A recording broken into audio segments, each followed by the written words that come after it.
Welcome to real news. ముందుగా headlines చూద్దాం.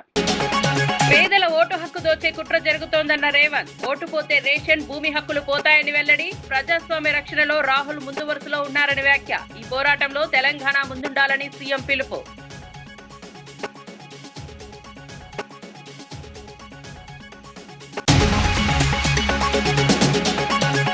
మదనపల్లిలో వాజ్పేయి విగ్రహం ఆవిష్కరించిన సీఎం ధావి. అన్నమయ్య జిల్లాలో దామి పర్యటనకు రాజకీయ ప్రాధాన్యం. వాజ్పేయి సేవలను గుర్తు చేసిన బీజేపీ నేతలు. బహిరంగ సభతో మదనపల్లిలో రాజకీయ సందడి.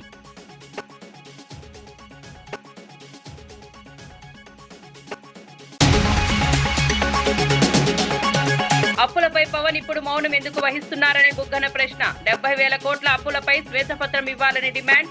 అప్పట్లో ట్వీట్లు, ఇప్పుడు నిశ్శబ్దం ఎందుకు అని ప్రశ్న. రాష్ట్ర ఆర్థిక పరిస్థితిపై ప్రభుత్వం స్పష్టత ఇవ్వాలని డిమాండ్.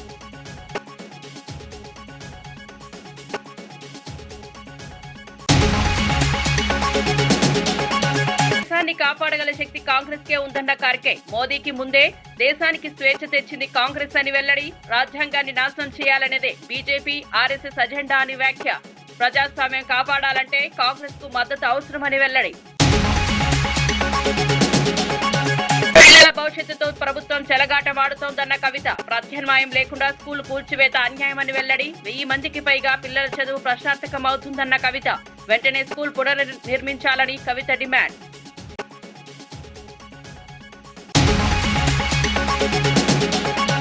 పేదల ఓటు హక్కును దూరం చేసే కుట్ర జరుగుతోందని సీఎం రేవంత్ రెడ్డి హెచ్చరించారు. ఓటు తొలగిస్తే రేషన్ కార్డు, భూమి వంటి మౌలిక హక్కులే కోల్పోయే ప్రమాదం ఉందని పేర్కొన్నారు. ప్రజాస్వామ్యాన్ని రక్షించేందుకు రాహుల్ గాంధీ సైనికుడిగా పోరాడుతున్నారని ప్రశంసించారు. ఈ పోరాటంలో ప్రతి ఒక్కరూ రాహుల్ కు అండగా నిలవాలని పిలుపునిచ్చారు. బీజేపీ విధానాలు పేదలకు నష్టం చేసేలా ఉన్నాయని, అందుకే ఓటు హక్కుపై దాడులు చేస్తున్నారని విమర్శించారు. ప్రజల హక్కులను కాపాడడం కాంగ్రెస్ బాధ్యత అని సీఎం స్పష్టం చేశారు. తెలంగాణ ప్రజలు ఈ పోరాటంలో ముందు వరుసలో నిలవాలని ఆయన కోరారు. డాక్టర్ బాబాసాహెబ్ అంబేద్కర్ इन लोगों के लिए जो खड़ा हुआ, आज के तारीख में राहुल गांधी जी, मल्लिकार्जुन खड़गे जी, यही जाति के लिए, यही लोगों के लिए खड़ा होकर मोदी जी और अमित शाह के खिलाफ लड़ रहा है. जो आरएसएस, जो गोलवाल करके जो सोच है, जो विचारधारा है, हराने के लिए आज रामलीला मैदान में हम लोग सब इकट्ठा हुए. इसीलिए भाई बहन, ये चुनाव नहीं है, ये समस्या कांग्रेस के नहीं है, ये समस्या है इस देश के. इस देश में जो गरीब लोग हैं, इस देश में जो दलित है, जो आदिवासी है, जो माइनॉरिटी है, ये देश समस्या के लिए राहुल गांधी जी ने खड़ा होकर मोदी जी के खिलाफ लड़ रहे. हम लोग राहुल भैया को हम लोग मजबूत करना है. इस जंग में, इस लड़ाई में राहुल जी को इस बार इस देश ने जिताना है. नहीं है तो गरीब लोगों को वोट हक छीन लेने वाले. अगर एक बार उनका नाम वोटर लिस्ट से निकल गए, उसके बाद आधार कार्ड निकलने वाले, उसके बाद रेशन कार्ड निकालने वाले हैं, उसके बाद उनका जमीन जायदाद खींच लेने वाले हैं. इस देश में जो मूलवासी आदिवासी है, उन लोग सब कुछ खो जाएंगे. इसीलिए हम लोग सब इकट्ठा होकर राहुल जी के तरफ से, राहुल जी सिपाही बनकर मोदी के खिलाफ लड़ना है. तेलंगाना की तरफ से हम लोग हाजिर है. आप लोग तैयार है? जिसने भी तैयार है हाथ उठाओ. जय कांग्रेस. దేశంలో ప్రస్తుతం సత్యం, అసత్యం మధ్య తీవ్రమైన యుద్ధం కొనసాగుతోందని రాహుల్ గాంధీ వ్యాఖ్యానించారు. గాంధీజీ ఎప్పుడు సత్యమే అత్యంత ముఖ్యమని చెప్పేవారని, భారతీయ సంస్కృతి కూడా సత్యమేవ జయతే అనే సిద్ధాంతాన్ని బోధిస్తోందని గుర్తు చేశారు. అయితే ఆర్ఎస్ఎస్ చీఫ్ మోహన్ భగవత్ సత్యం కంటే శక్తి ముఖ్యమని చెప్పడం ప్రమాదకరమని విమర్శించారు. ప్రజాస్వామ్యాన్ని బలహీనపరిచే ప్రయత్నాలు జరుగుతున్నాయని, దేశం నుంచి ఆర్ఎస్ఎస్, మోదీ ప్రభుత్వాన్ని తొలగించడమే లక్ష్యమని స్పష్టం చేశారు. ప్రజల హక్కులు, స్వేచ్ఛను కాపాడడానికి కాంగ్రెస్ పోరాటం కొనసాగుతుందని తెలిపారు. సత్యం వైపు నిలబడాల్సిన సమయం ఇదేనని రాహుల్ గాంధీ ప్రజలకు పిలుపునిచ్చారు. चुनाव के समय चुनाव हो रहा है, 10,000 रुपए वो देते हैं. उनके इलेक्शन कमिश्नर है, जिनके नाम अभी प्रियंका जी ने लिए, मैं भी ले लेता हूं. Gyanesh Kumar, doctor Sukhbir Singh Sandhu, doctor Vivek Joshi. याद रखिए ज्ञानेश कुमार, सुखबीर सिंह सांधू, विवेक जोशी, ये जो सत्य और असत्य की लड़ाई हो रही है, इलेक्शन कमीशन बीजेपी के सरकार के साथ मिलकर काम कर रहा है और इनको जितनी भी इम्यूनिटी देनी है दे दो।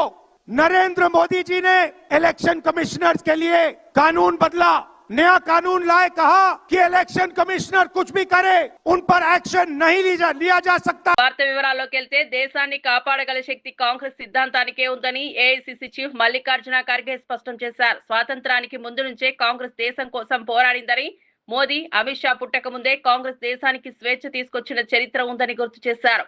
ఆర్ఎస్ఎస్ సిద్ధాంతం దేశాన్ని కాపాడలేదని, బీజేపీ ఆర్ఎస్ఎస్ కలిసి రాజ్యాంగాన్ని నాశనం చేయాలని చూస్తున్నాయని ఆరోపించారు. పేదలను మళ్లీ బానిసలుగా మార్చే ఆలోచనతోనే ఈ శక్తులు పనిచేస్తున్నాయని విమర్శించారు. ప్రజాస్వామ్యం, సమానత్వం, సెక్యులరిజం వంటి విలువలను కాపాడాలంటే కాంగ్రెస్ కు మద్దతు అవసరమని ఆయన పిలుపునిచ్చారు. దేశ భవిష్యత్తు కోసం ప్రజలు అప్రమత్తంగా ఉండాలని ఖర్గే సూచించారు. जाने का काम राहुल गांधी जी कर रहे हैं, सोनिया गांधी जी कर रहे हैं, आज प्रियंका जी भी कर रही है। तो ये हमारी जिम्मेदारी बन सकती कि हम एक होकर उनके विचारों को मजबूत करें, साथ ही साथ कांग्रेस पार्टी की जो विचारधारा है उसको लेकर आगे बढ़े। कांग्रेस पार्टी की विचारधारा ही देश को बचा सकती है। भागवत की विचारधारा, गोलवाल गुरु जी की विचारधारा या हमारे मनुस्मृति की विचारधारा ये देश को बचाएंगी नहीं, ये देश को खत्म कर देगी। और उसी रास्ते पे मोदी चल रहे हैं और उसी रास्ते पे बीजेपी चल रही है। आहिस्ता आहिस्ता ये लोग संविधान के खत्म करने की कोशिश कर रहे हैं। సీతాఫల్ మండిలో ప్రభుత్వ పాఠశాలను కూలగొట్టి వదిలేయడంపై కవిత తీవ్ర ఆగ్రహం వ్యక్తం చేశారు. పద్మారావు గౌడ్ ఎమ్మెల్యే క్యాంప్ కార్యాలయం ఎదురుగానే ఉన్న ఈ స్కూల్లో 1000 మందికి పైగా పిల్లలు చదువుతున్నారని గుర్తు చేశారు. మంచి స్థితిలో ఉన్న పాఠశాలను ఎలాంటి ప్రత్యామ్నాయం లేకుండా కూల్చివేయడం అన్యాయమని విమర్శించారు. పిల్లల భవిష్యత్తుతో ప్రభుత్వం చెలగాటమాడుతోందని అన్నారు. వెంటనే దీనిపై ప్రభుత్వం స్పందించి స్కూల్ పునర్నిర్మాణం చేయాలని డిమాండ్ చేశారు.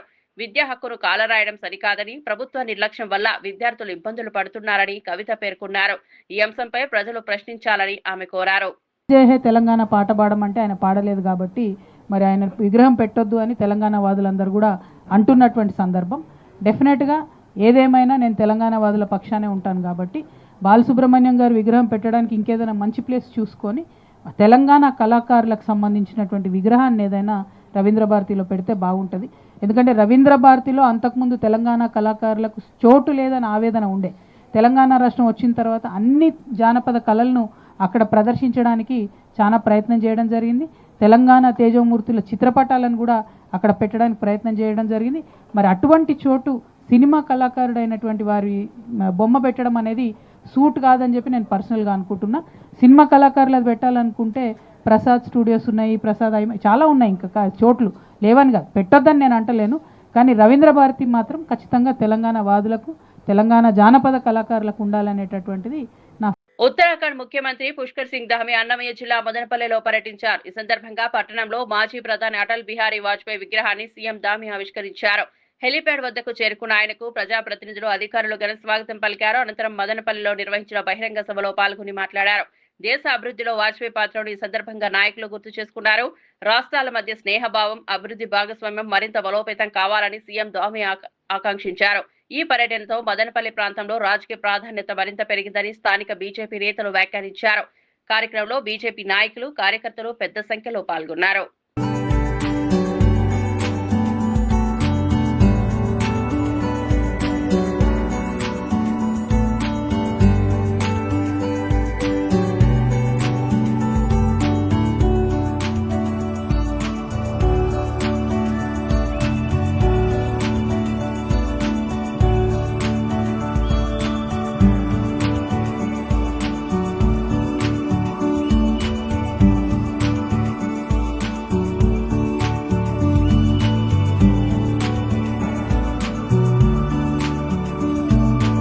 అప్పుల అంశంలో పవన్ కళ్యాణ్ గతంలో చేసిన వ్యాఖ్యలను ఇప్పుడు గుర్తు చేసుకోవాలని మాజీ ఆర్థిక మంత్రి బుగ్గన రాజేంద్రనాథ్ రెడ్డి పేర్కొన్నారు.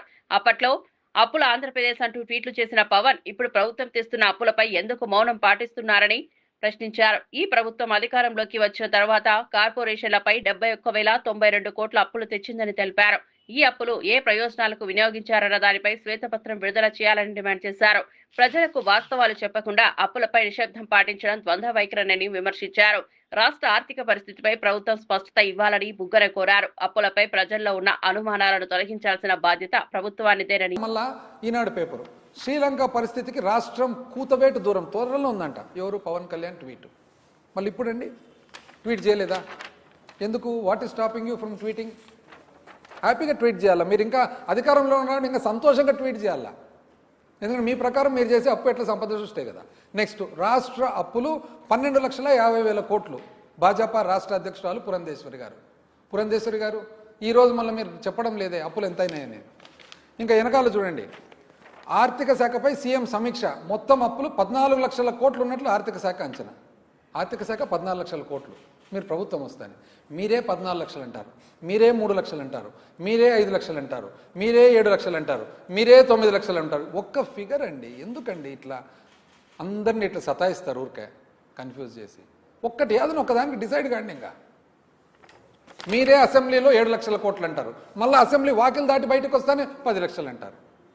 మరో శ్రీలంకగా రాష్ట్రం. మళ్ళా చంద్రబాబు నాయుడు గారు మరో శ్రీలంకగా రాష్ట్రం. నెక్స్ట్ వెనకాల మళ్ళీ దాన్ని గొప్పగా రాస్తారనమాట. మేలుకోకుంటే మనకు శ్రీలంక గతే ఈనాడు. ఇప్పుడండి ఇప్పుడు ఏమవుతుంది? సింగపూర్ అవుతుంది. 5 రాష్ట్రాల అప్పు పరిస్థితి ఆందోళనకరం. మీరన్నా 5 రాష్ట్రాలు అంటున్నారు. ఇప్పుడు మొదటి రాష్ట్రం చూపిస్తే అది కూడా. అందులో 4వ స్థానంలో ఆంధ్రప్రదేశ్. అంటే మీరు రాసినప్పుడు, అంటే మేము ఉన్నప్పుడు 4వ స్థానం అని మీరు రాసినారు. ఇప్పుడు మొదటి స్థానంలో ఉన్నారండి మీరే. Don't worry. ఆర్థిక శాఖ మంత్రి వర్యులు ఇచ్చిన సమాధానం ఈ మధ్యలో కౌన్సిల్లో ఏమని ఇచ్చినాడు? 2018-19 నాటికి అప్పు 3,07,000 కోట్లు. 2000 సుమారు అనుకోండి, ఒక 5 కోట్లు 6 కోట్లు ఇటు అటు. 2018 అంటే మేము ప్రభుత్వం ఏర్పాటు చేసుకున్నప్పుడు మీ ప్రకారంగా, మీరు లెజిస్లేటివ్ కౌన్సిల్కి ఇచ్చిన ప్రకారంగా మంత్రి గారు కేశవులు గారు 3,07,000 కోట్లు. 12 జూన్ 2024 అంటే మేము దిగిపోయేటప్పటికి 6,77,850 కోట్లు. ఇంకా నిజం చెప్పాలంటే మీరు గ్యారంటీ లేని అప్పులు కూడా మీ బ్లాంక్ పెట్టినారు, ఖాళీగా నింపలే. అది నింపితే ఇంకా తగ్గుతుంది, తెలివిగా నింపలే. దాని కూడా ఒక 30-40 వేలు అది కూడా తగ్గుతుంది. కానీ మీ ప్రకారంగా చూసుకున్నా కూడా 6,77,850 కోట్లలో 3,07,000 కోట్లు తీసేస్తే ఎంత అండి? మేము చేసిన అప్పు 3,71,000 కోట్లు. 3,71,000 కోట్లు మేము అప్పు చేస్తే దాన్ని అప్పు అప్పు అప్పు శ్రీలంకన్ చేసి మీరు 1.5 సంవత్సరంలో 2,66,000 కోట్లు చేసి మీరా అండి చెప్పేది? ఇదో మీరు చెప్తారు కదా రాష్ట్రంలో. ఇప్పుడు కాగ్ రిపోర్ట్ల ప్రకారం ఆంధ్రప్రదేశ్ మొదటి స్థానంలో ఉంది 6 నెలలకు, గత 6 నెలలకు. ఈ సంవత్సరం 63,050. ఎన్నికల సంఘం బీజేపీ కనుసన్నల్లో పనిచేస్తోందని మంత్రి పొన్నం ప్రభాకర్ తీవ్ర విమర్శలు చేశారు. ఓటు చేరుపై రాహుల్ గాంధీ చేపట్టిన ఉద్యమం న్యాయమైనదని, అందులో తెలంగాణ ప్రజలు కూడా పాల్గొంటున్నారని తెలిపారు. ప్రజాస్వామ్య వ్యవస్థలో ఎన్నికల సంఘం స్వతంత్రంగా ఉండాల్సిన అవసరం ఉందని గుర్తు చేశారు. కానీ ప్రస్తుత పరిస్థితుల్లో అది అధికార పార్టీకి అనుకూలంగా వ్యవహరిస్తోందని ఆరోపించారు. ప్రజల ఓటు హక్కును కాపాడేందుకు కాంగ్రెస్ పోరాటం కొనసాగిస్తోందని స్పష్టం చేశారు. రాజ్యాంగ విలువలను రక్షించాల్సిన బాధ్యత ప్రతి పౌరుడిపై ఉందని మంత్రి పేర్కొన్నారు. ఈ పోరాటంలో ప్రజలు కాంగ్రెస్ కు మద్దతు ఇవ్వాలని పిలుపునిచ్చారు. మంత్రి గారి నాయకత్వంలో మంత్రులు, పార్టీ నాయకులందరూ ప్రజల సంతకాలు తీసుకొచ్చి ఈరోజు రాష్ట్రపతి గారికి ఇచ్చే సంబంధించిన విషయం లోపల మరి తెలంగాణ నుంచి కూడా అనేక మంది ఢిల్లీలో ఈ ర్యాలీలో పాల్గొంటూ ఉన్నారు. అందరి ముఖ్య ఉద్దేశం ఒకటే, ప్రజాస్వామ్యాన్ని రక్షించాలి, రాజ్యాంగాన్ని రక్షించుకోవాలి. ఆనాడు స్వతంత్ర ఉద్యమంలో మనం పాల్గొని ఉండకపోవచ్చు. ఇవాళ రాజ్యాంగాన్ని రక్షించుకోవడానికి, ప్రజాస్వామ్యాన్ని కాపాడుకోవడానికి రాహుల్ గాంధీ గారు చేస్తున్న ఉద్యమంలో దేశవ్యాప్తంగా ప్రజాస్వామిక వాదులందరూ, ముఖ్యంగా తెలంగాణ ప్రజలందరూ కూడా పాల్గొనాలని సందర్భంగా విజ్ఞప్తి చేస్తా ఉన్నాం. అధికారం కోసం మాత్రమే రాముని పేరు వాడుకోవడమా, ఎన్నికల కమిషన్ వాడుకోవడమా, ఈడీ ఎన్ఫోర్స్మెంట్లు వాడుకోవడమా అనేటువంటిది దేశ ప్రజలు స్పష్టంగా గమనిస్తూ ఉన్నారు. కాబట్టి మేము ఈ యొక్క స్వయం ప్రతిపత్త గల సంస్థలు వాటి విధానాల మేరకు వ్యవహరించాలి, కానీ భారతీయ జనతా పార్టీ అనుబంధ సంస్థలుగా వ్యవహరించొద్దు అనేటువంటిది మా ప్రధానమైనటువంటి ఆరోపణ. అమరావతి పోర్టుల విధానాలపై బొత్స సత్యనారాయణ తీవ్ర విమర్శలు చేశారు. 1000 కిలోమీటర్ల సముద్ర తీరాన్ని ఉపయోగించుకునేందుకు తమ హయాంలో పోర్టులు నిర్మించారని తెలిపారు. కానీ ప్రస్తుతం దివాలా తీస్తున్న కంపెనీలకు 1000 ఎకరాలకు 99 పైసలకు 99 సంవత్సరాల లీజుకు ఇస్తున్నారని ఆరోపించారు. ఉపాధి హామీ పనిదినాలు తగ్గిపోవడంతో పేదలు తీవ్రంగా నష్టపోతున్నారని అన్నారు.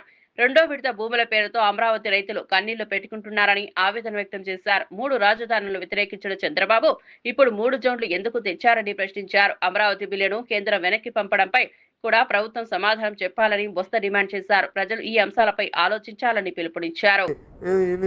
100 కోట్ల రూపాయలు ఫ్రీగా ఇవ్వడం ఏంటండి, 99 సార్లు లీజ్ ఏంటండి అడుగు, అప్పుడు తెలుస్తుంది.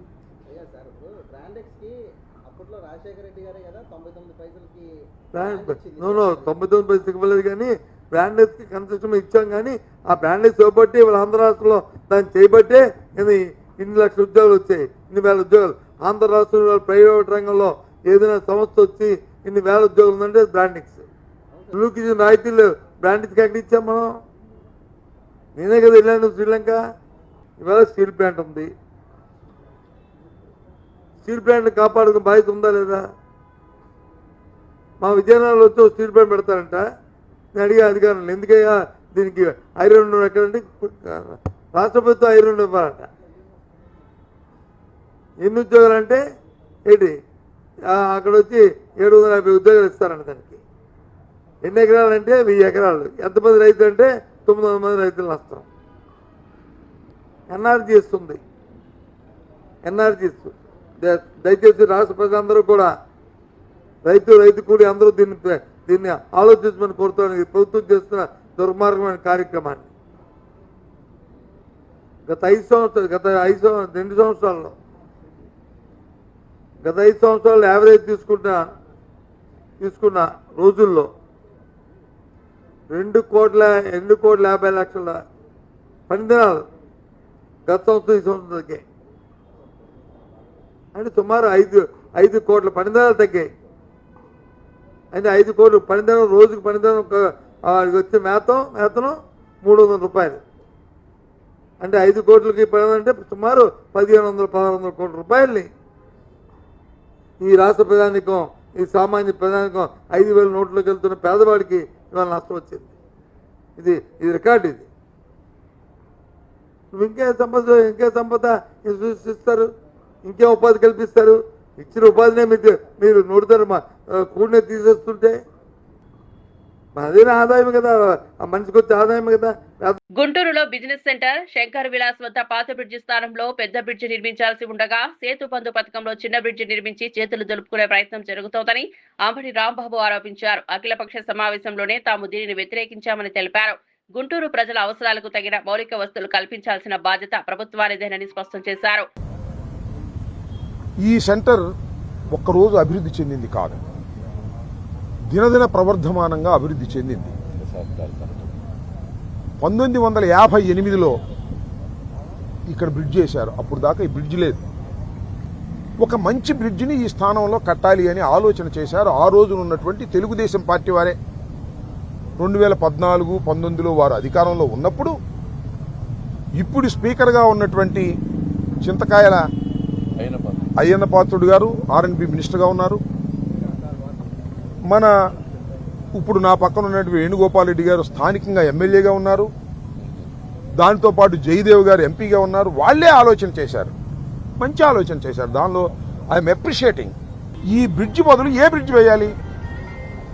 2014-19లో మీరు తలపెట్టినటువంటి బ్రిడ్జి కన్నా పెద్ద బ్రిడ్జి వేయాలా, చిన్న బ్రిడ్జి వేయాలా? సింపుల్ ప్రశ్న.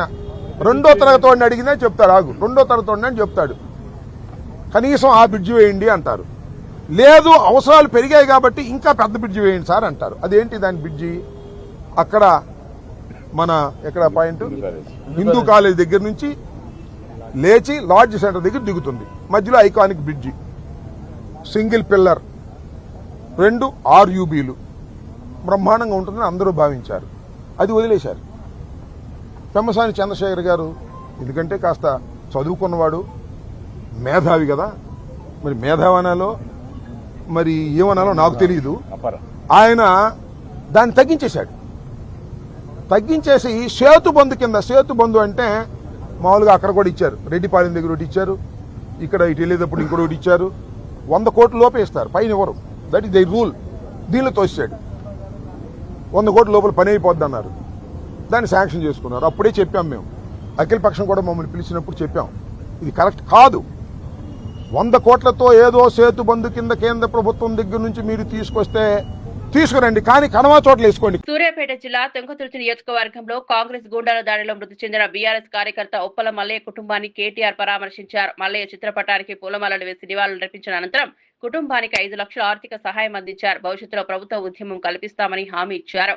ఎన్నికల భయంతోనే కాంగ్రెస్ దాడులకు పాల్పడుతోందని కేటీఆర్ ఆరోపించారు. 10 ఏళ్ల అధికారంలో ఉన్న బీఆర్ఎస్ ఇలాంటి రాజకీయాలకు పాల్పడలేదని గుర్తు చేశారు. కార్యకర్తలపై దాడులు కొనసాగితే తిరగబడక తప్పదని హెచ్చరించారు. పంచాయతీ ఎన్నికల్లో 50% స్థానాలు గెలుచుకున్న బీఆర్ఎస్ శ్రేణులను కేటీఆర్ అభినందించారు. అన్ని వారికి తెలుసు కాబట్టి మరి ఎలాంటి పరిస్థితుల్లో కూడా హత్యా రాజకీయాలు, హింసతో కూడిన రాజకీయాలు వాటికి తావు ఉండొద్దని చెప్పి 10 సంవత్సరాల పాటు పేదల కష్టాలు, పేద ప్రజల సుఖదుఖాలు వాటి గురించి ఆలోచన చేసినాం తప్ప ఎన్నడూ కూడా రాజకీయ కక్షతో రాజకీయ హింసను రెచ్చగొట్టే ప్రయత్నం మాత్రం ఏనాడు కేసీఆర్ గారి ప్రభుత్వంలో ఆనాడు టీఆర్ఎస్ పార్టీ తర్వాత బీఆర్ఎస్ పార్టీ ఎన్నడూ చేయలేదు. అందుకే 10 ఏళ్ల పాటు 2014 నుంచి 23 చివరి దాకా కూడా డిసెంబర్ దాకా కూడా ఒక్క సంఘటన కూడా జరగకుండా కేసీఆర్ గారి పటిష్ట నాయకత్వంలో అందరం కూడా జగదీష్ రెడ్డి గారి నాయకత్వంలో ఉమ్మడి నల్గొండ జిల్లాలో శాంతి భద్రతలను కాపాడుతూ నీళ్లు తేవాలి, ఇంటింటికి నీళ్లు ఇవ్వాలి, రైతుల కడుపు నింపాలి అనే ప్రయత్నం మాత్రమే చేసినాం.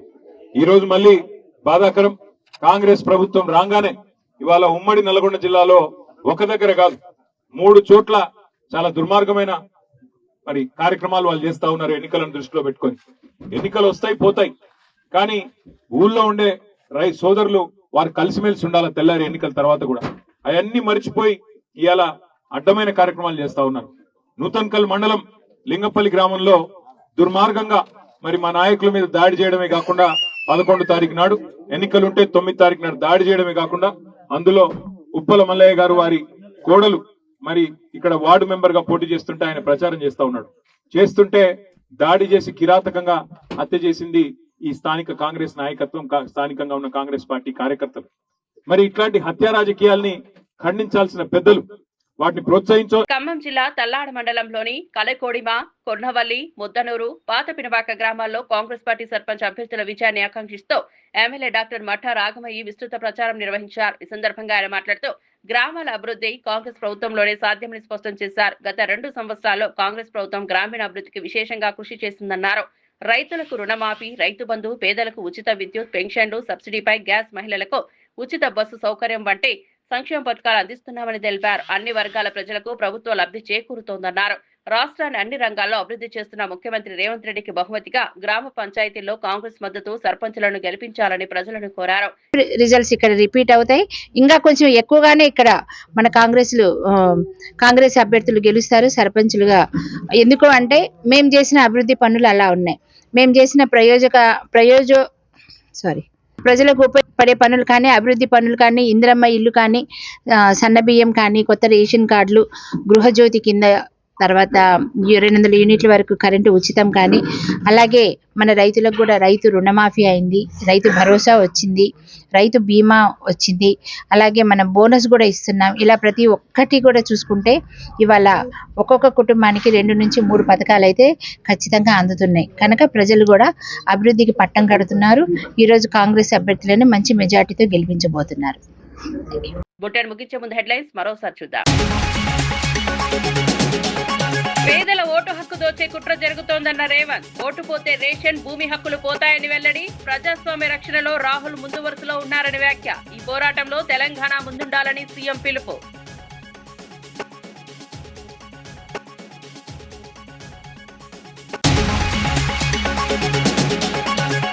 మదనపల్లిలో వాజ్పేయి విగ్రహం ఆవిష్కరించిన సీఎం ధామి. అన్నమయ్య జిల్లాలో దామి పర్యటనకు రాజకీయ ప్రాధాన్యం. వాజ్పేయి సేవలను గుర్తు చేసిన బీజేపీ నేతలు. బహిరంగ సభతో మదనపల్లిలో రాజకీయ సందడి.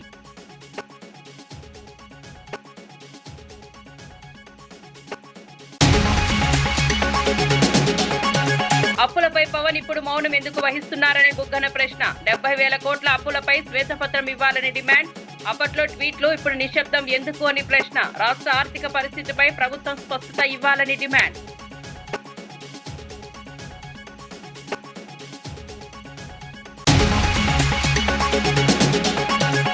దేశాన్ని కాపాడగల శక్తి కాంగ్రెస్ కే ఉందన్న ఖర్గే మోదీకి ముందే దేశానికి స్వేచ్ఛ తెచ్చింది కాంగ్రెస్ అని వెల్లడి. రాజ్యాంగాన్ని నాశనం చేయాలనేదే బీజేపీ ఆర్ఎస్ఎస్ అజెండా అని వ్యాఖ్య. ప్రజాస్వామ్యం కాపాడాలంటే కాంగ్రెస్ కు మద్దతు అవసరమని వెల్లడి. పిల్లల భవిష్యత్తుతో ప్రభుత్వం చెలగాటమాడుతోందన్న కవిత. ప్రత్యామ్నాయం లేకుండా స్కూల్ కూల్చివేత అన్యాయమని వెల్లడి. 1000 మందికి పైగా పిల్లల చదువు ప్రశ్నార్థకం అవుతుందన్న కవిత. వెంటనే స్కూల్ పునర్నిర్మించాలని కవిత డిమాండ్. మరిన్ని అప్డేట్స్ కోసం చూస్తూనే ఉండండి రియల్ న్యూస్.